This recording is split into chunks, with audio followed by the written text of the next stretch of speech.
안녕하세요. 경동대학교 안경광학과입니다.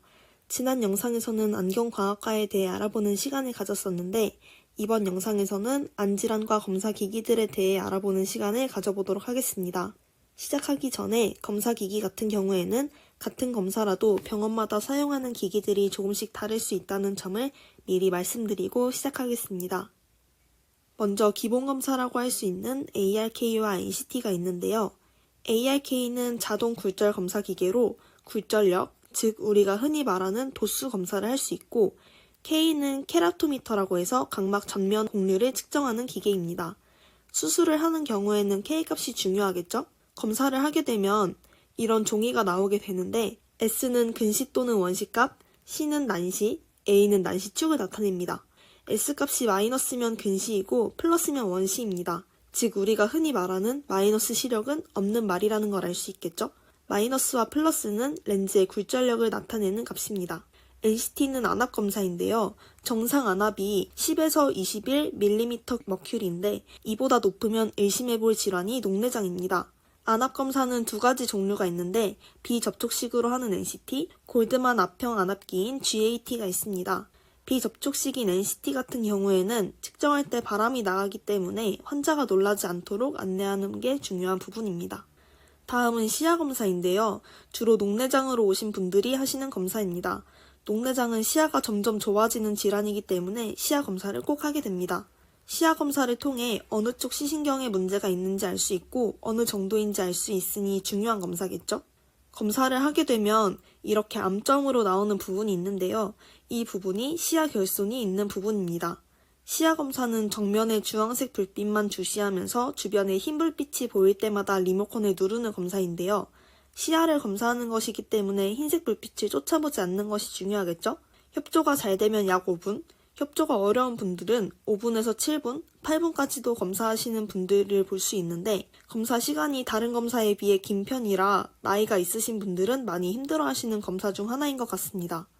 흰색 불빛이 많이 쫓아보거나 불빛이 안 나왔는데 리모컨을 누른 횟수가 많을 때, 불빛이 나왔는데 리모컨을 누르지 않은 횟수가 많을 때 등 신경 써서 봐야 하는 검사값이 많은 만큼 재검률도 높은 검사인 것 같습니다. 다음은 OCT입니다. 빛 간섭 단층 촬영인데요. 방사선이 아닌 빛으로 눈 CT 촬영을 할 수 있는 기기입니다. 망막 신경 섬유층, 황반, 시신경 유두, 신경절 세포 등을 촬영할 수 있고 특히 망막 질환, 녹내장일 때 검사하게 되는데요. 시신경층의 두께까지 검사할 수 있기 때문에 증상이 없는 녹내장 초기일 때 시신경층이 약화되는 것을 검사할 수 있습니다. 안압 상승, 시신경 및 시신경 유두 비정상, 가족 중 녹내장 병력이 있는 경우, 고도근시 및 고혈압 또는 당뇨 환자의 경우 OCT 검사를 진행할 수도 있습니다. 다음은 주로 수술 전 검사로 하는 검사들인데요. 펜타캠, SM, IOL 마스터입니다. 펜타캠은 각막 두께 측정 검사, 수정체 촬영이 가능하고요. 원판이 돌아가면서 카메라가 우리 눈을 360도로 촬영하는 기계로 3차원 사진으로 촬영되기 때문에 다른 전완부 촬영 기기보다 더욱 정밀한 검사가 가능합니다. 안내렌즈 삽입 수술 전후, 라식, 라섹과 같은 레이저 시력 교정 수술 전후, 빅내장 검사에 많이 사용됩니다. 각막 지형도, 곡률, 굴절력, 두께, 형태, 원추 각막과 같은 각막 질환을 검사할 수 있는 검사이고 수정체의 단층 촬영도 가능하기 때문에 백내장 검사에서도 중요한 역할을 하겠죠? SM은 각막 내피세포 검사입니다. 수술 예후를 예측하는 데 중요한 검사인데요. 내피세포의 수와 촬영했을 때 내피세포가 육각형의 모양으로 잘 잡혀있는지를 보게 됩니다. 내피세포 수가 1000개 이하로 나오면 회복 기간이 길어지는 등 수술 예후가 좋지 않을 수 있기 때문에 수술 전에 꼭 해야 하는 검사 중 하나입니다.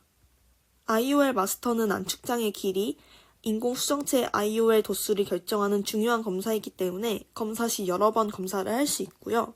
안축장 길이, 전체 난시, 전방 깊이, 수정체 두께, 각막 크기를 알 수 있는 검사입니다. IOL은 제거하기 어렵기 때문에 한 번 수술할 때 신중하게 하는 것이 중요하겠죠? 다음은 와이드 포토 광각 안저 촬영입니다. 다음으로 소개해드릴 펀더스랑은 다르게 넓은 각도로 안저 망막 시신경을 촬영할 수 있는데요. 200도로 넓게 촬영이 가능하고 상하 좌우 여러 방향으로 찍을 수 있는 것이 특징입니다. 펀더스 포토는 망막, 시신경을 촬영할 수 있지만 와이드랑은 다르게 45도 정도로 촬영할 수 있는 장비입니다. 백내장이 심한 경우에는 사진이 엄청 뿌옇게 나오기도 하고요. 황반이 잘 나올 수 있게 찍는 것이 중요합니다. 레드 프리 모드는 녹색 필터를 씌워 붉은색을 제거해서 맥락막 부분을 정밀하게 보기 위해 사용됩니다. 리피뷰는 안구 건조증을 검사하는 장비라고 생각하시면 되는데요. 눈물층의 두께, 눈 깜빡임 패턴, 마이봄샘 구조를 분석해서 안구 건조가 얼마나 심하고 원인이 무엇인지를 찾아내는 장비입니다. 눈 깜빡임 패턴 검사는 불완전한 눈 깜빡임을 확인할 수 있는 검사인데요. 눈을 깜빡이면서 눈 표면에 눈물이 퍼지게 되고 매끄럽게 해주는데 위아래 눈꺼풀이 맞닿지 않고 잘 깜빡여주지 않는다면 눈 표면이 마르게 되겠죠? 그래서 눈 깜빡임 패턴 검사를 하게 되면 검사하는 동안 눈을 깜빡이는 횟수와 그중 불완전하게 순목되는 횟수가 나오게 되고 이렇게 내가 눈을 완전히 다 감는지 아니면 반만 감는지를 확인할 수 있습니다. 마이봄샘 구조 촬영은 아래 눈꺼풀을 뒤집으면서 검사를 하게 되는데요. 하얀 줄로 길게 보이는 것이 마이봄샘입니다. 마이봄샘이 막히면 비어있거나 모양이 비정상적인 모양으로 나오게 됩니다. 마이봄샘이 막히면 기름 분비에 문제가 생기고 그러면 눈물이 빠르게 증발되는 결과가 나타나겠죠? 다음은 각막 지형도 토포입니다. 토포는 눈물띠, 눈물 파괴 시간, 충혈도, 마이봄샘, 동공 사이즈 등을 검사할 수 있습니다. 특히 토포 같은 경우에는 각막 지형도인 만큼 드림렌즈라고 부르는 하드렌즈 검사 시에 중요한 검사이기도 합니다. 각막이 가파른 정도, 편평한 정도를 볼 수 있기 때문에 각막 곡률에 맞는 렌즈를 찾기 위해 토포를 찍게 됩니다. 다음은 AB 스캔입니다.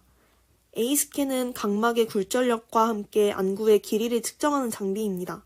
근시가 있는 눈이면 눈의 길이가 길어지고 원시가 있는 눈이라면 눈의 길이가 짧아지겠죠? 보통 IOL 마스터의 결과와 비교하며 사용하기도 합니다. B스캔은 초음파 계측기입니다.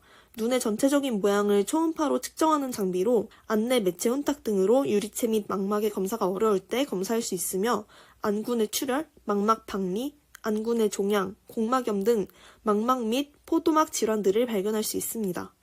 마지막으로 FAG-ICG라고 부르는 형광 인도시아닌 그린 조형술입니다. 이 두 검사는 각각 망막 혈관과 맥락막 혈관을 관찰할 수 있는 검사로 조형제를 주사하여 여러 각도로 촬영하게 됩니다. 지금 보이는 이 사진은 망막을 촬영한 것이고 이 사진은 맥락막을 촬영한 사진입니다. 조형제를 주사하기 때문에 신생혈관이나 혈관 터짐, 황방 변성 및 망막 출혈, 당뇨 망막 병증 등을 관찰할 수 있습니다. 검사자의 입장에서 설명을 드리자면 조형제 주사가 알레르기를 유발할 수 있기 때문에 검사 전 피부에 테스트를 하기도 하고 해산물 알레르기 또는 환자가 평소 복용하는 약 등 사전에 반드시 문진해야 하며 검사 이후 조형제 때문에 시야가 핑크빛이나 보라빛으로 보일 수 있음을 정확히 안내하는 것이 중요합니다. 이렇게 해서 안과 검사 장비 및 관련 질환에 대해 알아보았는데요. 검사를 하다 보면 눈꺼풀이 많이 내려와 있는 사람, 속눈썹이 길어서 눈을 크게 떠도 가려지는 사람, 주시가 잘 되지 않는 사람 등 정말 여러 상황을 만나게 되는데요. 많이 연습해보는 것이 정말 중요할 것 같습니다. 하나의 장비로 여러 가지 검사를 할 수도 있고 하나의 질환을 찾기 위해 많은 검사를 진행하기도 하는데 경동대학교 안경과학과에는 안과 못지않은 검사 장비들로 학생들이 필요할 때 언제든지 얼마든지 실습해 볼 수 있는 점이 가장 장점인 것 같습니다. 다음에도 더 유익한 영상으로 찾아뵙겠습니다. 시청해주셔서 감사합니다.